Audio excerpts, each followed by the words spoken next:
नमस्कार दोस्तों, आप सभी का स्वागत है डीके जनरल स्टडीज़ में। दोस्तों, आप सभी के लिए यहाँ पर भारत का सामान्य ज्ञान का क्लास लेकर आया हूँ, जिसमें मैं आपको 40 अति महत्वपूर्ण एमसीक्यू बताऊंगा, जो कि काफ़ी इंपॉर्टेंट प्रश्न रहेगा आपके एग्जाम के लिए। तो जो भी अभ्यर्थी प्रयोगशाला परिचारक की तैयारी कर रहे हैं, साथ ही साथ प्यून, चौकीदार और यहाँ पर स्वीपर की तैयारी कर रहे हैं, उनके लिए यह क्लास काफ़ी इंपॉर्टेंट रहेगा। या आप अन्य एग्जामों की तैयारी कर रहे हैं, उसमें भी आपका क्लास काम आएगा। तो चलिए आगे बढ़ते हैं। जो भी अभ्यर्थी चैनल में पहली बार आए, चैनल से नहीं जुड़े हैं, तो चैनल को सब्सक्राइब जरूर कर लीजिए, क्योंकि इस चैनल पर आपको निःशुल्क तैयारी करवाई जाती है।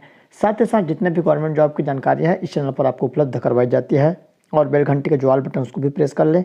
कंटिन्यू यहाँ पर मैं क्लास लेकर आ रहा हूँ, आप लोग देखते नहीं हो। बहुत सारे अभ्यर्थी ऐसा है कि एक बार देखते हैं, उसके बाद नहीं देखते हैं। उसके सामने जब पब्लिश होता है तभी वो लोग देखते हैं। बट अगर आप तैयारी कर रहे हैं ईमानदारी से, तो आपको प्रतिदिन चैनल विजिट करना है। चैनल में जाकर देखिए, अलग से मैं प्लेलिस्ट बना दिया हूँ भृत्य, प्रयोगशाला, स्वीपर इत्यादि का।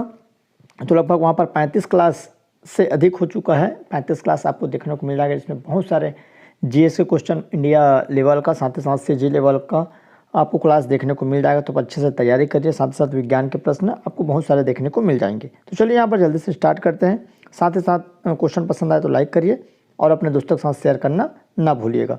तो पहला प्रश्न है, निम्नलिखित में से किस अभिलेख शिलालेख में सती प्रथा का प्राचीनतम संदर्भ मिलता है? तो चलिए यहाँ पर देख सकते हैं, ऐसा कौन सा अभिलेख है जिसमें अभिलेख या शिलालेख जहाँ पर सती प्रथा का मतलब कुछ जानकारियाँ मिलती है, ऐसा कहने का मतलब है। तो इलाहाबाद स्तंभ शिलालेख, भानुगुप्त का एरार शिलालेख, पुलकेशिन द्वितीय का ऐहोल शिलालेख, या भानुगुप्त का यहाँ पर भितान शिलालेख। तो इसका करेक्ट आंसर यहाँ पर भानुगुप्त का एरार शिलालेख हो जाएगा, जहाँ पर सती प्रथा का जानकारी मिलती है। अगला, उच्च न्यायालय अथवा सर्वोच्च न्यायालय द्वारा, यहाँ पर देख सकते हैं हाई कोर्ट या सुप्रीम कोर्ट के द्वारा नागरिकों के मौलिक अधिकारों की रक्षा हेतु समादेश को क्या कहते हैं? तो परमादेश, अधिकार परीक्षा, उत्प्रेरण लेख या संवैधानिक उपचारों का अधिकार।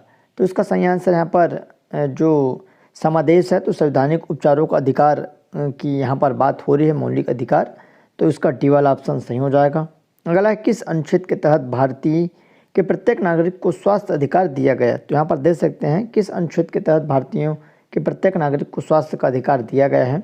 तो अनुच्छेद 19 है, अनुच्छेद 20, अनुच्छेद 21(1), अनुच्छेद 21। तो इसका करेक्ट आंसर डी हो जाएगा। अनुच्छेद 21 के तहत यहाँ पर भारतीयों को, प्रत्येक नागरिकों को स्वास्थ्य का अधिकार यहाँ पर दिया गया है। अगला, भारत के राष्ट्रपति का चुनाव होता है, इंपॉर्टेंट प्रश्न है, पूछा जा सकता है आपके प्यून प्रयोगशाला में। तो संसद के आम चुनाव के बाद 4 साल बाद, 5 साल बाद या 6 साल बाद, तो यहाँ पर प्यून में पूछा जा सकता है। तो राष्ट्रपति का जो चुनाव होता है प्रत्येक 5 साल में होता है। तो इसका राइट आंसर यहाँ पर सी हो जाएगा। अगला, अलाई दरवाज़ा किस विश्व विरासत स्थल में है? तो अलाई दरवाज़ा कहाँ पर स्थित है, ऐसा पूछा गया है। तो यहाँ पर जगह का नाम नहीं पूछा गया है, मतलब कौन सा विरासत है उसमें स्थित है। तो हुमायूं का मकबरा है, माँ बोधि मंदिर समूह, कुतुब मीनार और लाल किला परिषद। तो इसका राइट आंसर यहाँ पर सी हो जाएगा, कुतुब मीनार में अलाई दरवाज़ा स्थित है।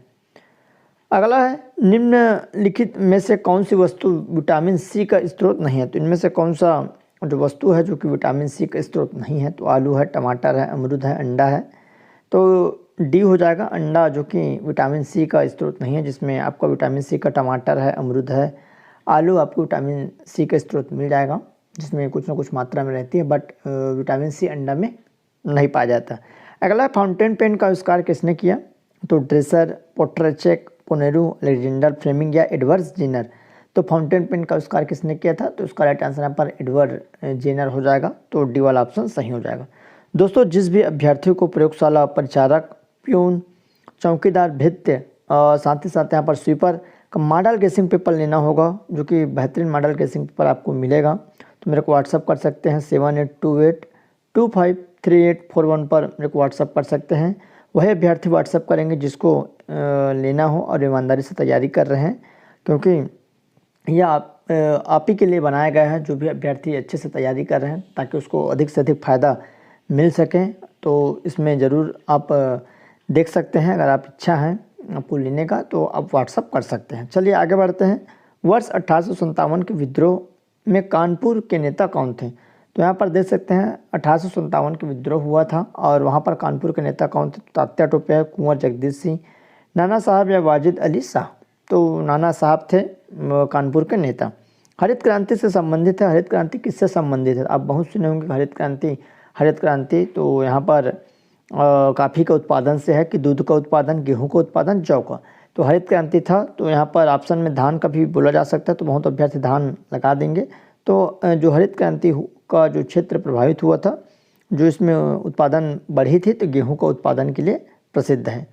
भागीरथी निम्नलिखित में से किस नदी का शीर्ष है? तो भागीरथी नदी है, भारत की प्रमुख नदी है, और जो किसका शीर्ष है मतलब सामने, तो सिंधु है, नर्मदा है, ब्रह्मपुत्र, गंगा नदी। तो भागीरथी जो नदी है स्टार्ट होती है कहाँ से? मतलब गंगा ही नदी आगे जाके यहाँ पर भागीरथी बनती है, और जो इसका स्टार्ट है, शीर्ष स्थल है भागीरथी स्टार्टिंग में है, तो गंगा नदी का यहाँ पर शीर्ष स्थल है। अगला, चंद्रगुप्त मौर्य खालिस्तान था, तो चंद्रगुप्त मौर्य कौन था? तो अशोक का परदादा, अशोक का भाई, अशोक का पिता, अशोक का दादा। तो चंद्रगुप्त मौर्य कौन था? अशोक जो सम्राट था, अशोक महान, उसके दादा थे। तो इसका राइट आंसर यहाँ पर डी हो जाएगा। दोस्तों, जो भी अभ्यर्थी छत्तीसगढ़ जो उच्च शिक्षा विभाग में यहाँ पर प्यून, चौकीदार, स्वीपर की जो भर्ती निकली है लगभग 400 प्लस पदों के लिए, उसके लिए यहाँ पर मैं बेहतरीन मॉडल गेसिंग पेपर लेकर आया हूँ, जो कि उत्तर सहित आपको मिलेगा, और 20 मॉडल प्रैक्टिस सेट रहेगा, जिसमें प्रत्येक जो सेट है वहाँ पर आपको 105 प्रश्न देखने को मिलेगा सिलेबस के अनुसार। आपके एग्ज़ाम में 100 प्रश्न आएंगे, बट मैं 5 प्रश्न एक्स्ट्रा आप सभी के लिए यहाँ पर सिलेक्ट किया हूँ। काफ़ी सिलेक्टेड प्रश्न हैं एग्ज़ाम में आने लायक। तो जो भी अभ्यर्थी ईमानदारी से तैयारी कर रहे हैं, लेने की इच्छुक हैं, वो ज़रूर इसको ले सकते हैं। बहुत ही कम चार्ज पर आपको दिया जाएगा, क्योंकि अच्छा क्वालिटी मटेरियल आपको मिलेगा। जिसमें क्या क्या रहेगा? सबसे पहले भारत का सामान्य ज्ञान रहेगा, 800 प्रश्न रहेगा, सभी ऑब्जेक्टिव वाइज MCQ। उसके बाद छत्तीसगढ़ का सामान्य ज्ञान, जो टोटल प्रश्नों की संख्या मैं आपको बता रहा हूँ 1000 प्रश्न रहेगा ऑब्जेक्टिव। उसके बाद छत्तीसगढ़ और भारत करंट अफेयर के 300 प्रश्न।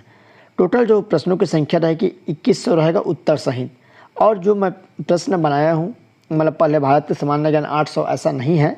इसमें क्या है, पहले भारत का सामान्य ज्ञान है 1 से लेकर लगभग 40 तक। उसके बाद छत्तीसगढ़ का सामान्य ज्ञान है 41 से यहाँ पर 90 तक, 95 तक। उसके बाद आगे आपका यहाँ पर करंट अफेयर। इस टाइप से वहाँ पर मैं सिलेबस अनुसार बनाया हूँ, जैसे एग्ज़ाम आपका होगा सेम पैटर्न पर। तो जिस भी अभ्यर्थी को लेना है यहाँ पर व्हाट्सअप कर सकते हैं, ये व्हाट्सअप नंबर है, तत्काल आपको रिप्लाई दिया जाएगा। आपको यहाँ पर मेरे को लेना है ऐसा करके। तो जो भी अभ्यर्थी को सिलेक्शन लेना है, अच्छे से जो तैयारी कर रहे हैं, जिसको सिलेक्शन लेना है वही मैसेज करेंगे, और जो ईमानदारी से तैयारी कर रहे हैं। अगला क्वेश्चन है, टीपू सुल्तान का ब्रिटिश सेना ने आंग्ल मैसूर युद्ध में पराजित किया था। तो टीपू सुल्तान को ब्रिटिश सेना ने कौन से आंग्ल मैसूर युद्ध में पराजित किया था? तो प्रथम, दूसरा, तीसरा, पाँचवा। तो उसका राइट आंसर यहाँ पर क्या हो जाएगा? तो उसका करेक्ट आंसर जो है तीसरा हो जाएगा। तीसरा जो यहाँ पर अंग्रेज मैसूर युद्ध हुआ था, वहाँ पर उसकी हार हुई थी। अगला प्रश्न है, निम्नलिखित में से किस वर्ष प्रधानमंत्री सड़क योजना शुरू हुआ? तो प्रधानमंत्री ग्राम सड़क जो योजना कब चालू हुआ था? तो 1988, 2000, 2002 या 2004। तो इसका राइट आंसर यहाँ पर 2000 में स्टार्ट हुआ था प्रधानमंत्री ग्राम सड़क योजना। राष्ट्रीय पुलिस अकादमी कहाँ स्थित है? इंपॉर्टेंट प्रश्न है। तो राष्ट्रीय पुलिस अकादमी कहाँ स्थित है? तो हैदराबाद, देहरादून, नई दिल्ली, इलाहाबाद। तो राष्ट्रीय पुलिस जो अकादमी है हैदराबाद में स्थित है, तो ये वाला ऑप्शन सही हो जाएगा। अगला, खालिस्तान को भारत में संविधान का वास्तुकार माना जाता है। तो किसे भारत में संविधान का वास्तुकार माना जाता है? तो जवाहरलाल नेहरू, बाल गंगाधर तिलक, डॉक्टर भीमराव अम्बेडकर या श्री गोपालाचार्य।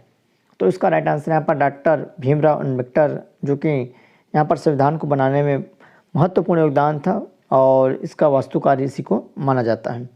आर्थिक गतिविधियों के आधार पर भारतीय अर्थव्यवस्था में कितने क्षेत्र हैं? तो यहाँ पर किसके क्षेत्र में बताना है? आर्थिक गतिविधियों के आधार पर भारतीय अर्थव्यवस्था में कितने क्षेत्र है? तो 4, 3, 2, 5। तो इसका राइट आंसर यहाँ पर 3 हो जाएगा।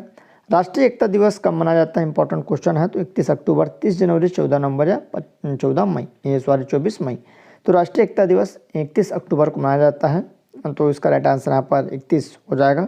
गणतंत्र होता है, गणतंत्र का मतलब क्या होता है? ये भी क्वेश्चन अति महत्वपूर्ण है। गणतंत्र होता है, क्या होता है?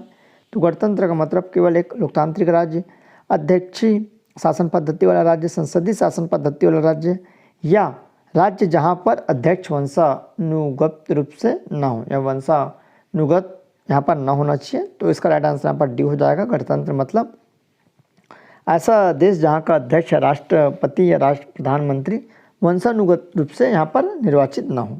अगला है, वायु एवं जल की क्रिया द्वारा भूमि का कटाव कहलाता है। तो वायु और जल के द्वारा जो भूमि का कटाव होता है तो क्या कहलाता है, तो अपर्दन। जीवाश्मीकरण, कैलिब्रेशन या लवणन, तो उसका राइट आंसर यहाँ पर क्या हो जाएगा, तो उसका सही आंसर अपर्दन हो जाएगा। अगला है 20 नंबर का क्वेश्चन है, तो चलिए देख लेते हैं। निम्नलिखित कारणों में से किस कारण बादल आकाश में तैरते दिखाई देते हैं। इंपॉर्टेंट प्रश्न है। तो कौन सा कारण है कि बादल में आकाश तैरते दिखाई देते हैं, तो निम्न तापमान, निम्न गति, निम्न दाब या निम्न घनत्व। तो इसका राइट आंसर यहाँ पर निम्न घनत्व हो जाएगा। अगला है निम्नलिखित में से कौन से पौधे में प्रकाश संश्लेषण की आवश्यक नहीं है। तो कौन सा जो पौधा है जो कि प्रकाश संश्लेषण आवश्यक नहीं है, तो पानी, कार्बन डाइऑक्साइड, ऑक्सीजन, क्लोरोफिल। तो इसका सही आंसर यहाँ पर ऑक्सीजन हो जाएगा।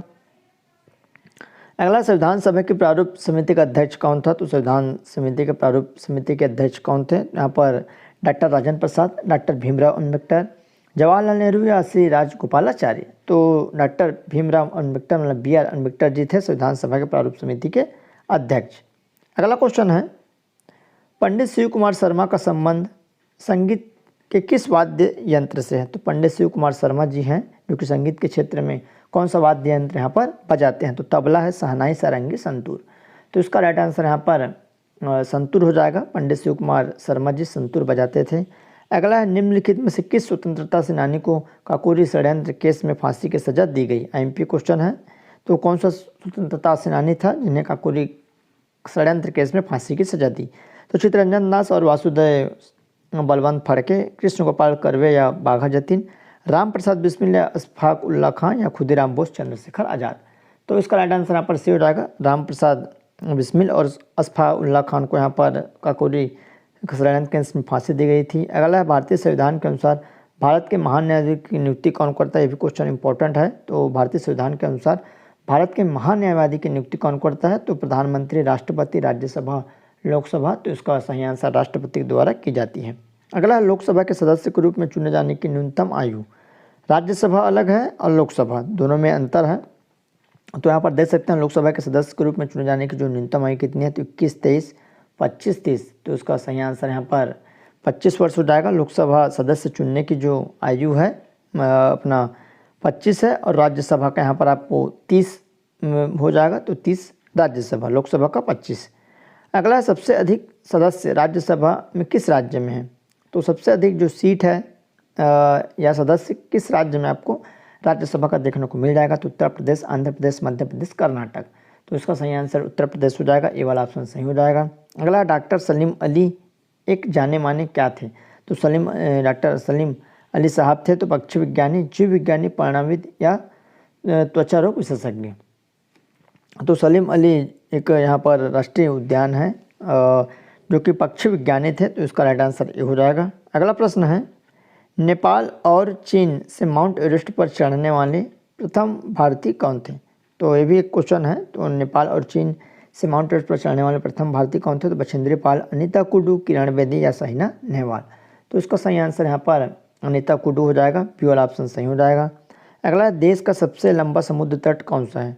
जुहू, मरीना बीच, चेन्नई और कोवलम या चोरवाल। तो इसका सही आंसर जो सबसे लंबा है जो कि मरीना बीच, चेन्नई है। ठीक है, एक मरीन बीच है जो कि मुंबई में है और ये मरीना बीच जो कि चेन्नई में है। दोनों थोड़ा सा अलग अलग है। तो ऑप्शन में आप कंफ्यूज ना होइएगा। मरीना बीच, चेन्नई जो कि सबसे लंबा समुद्र तट है।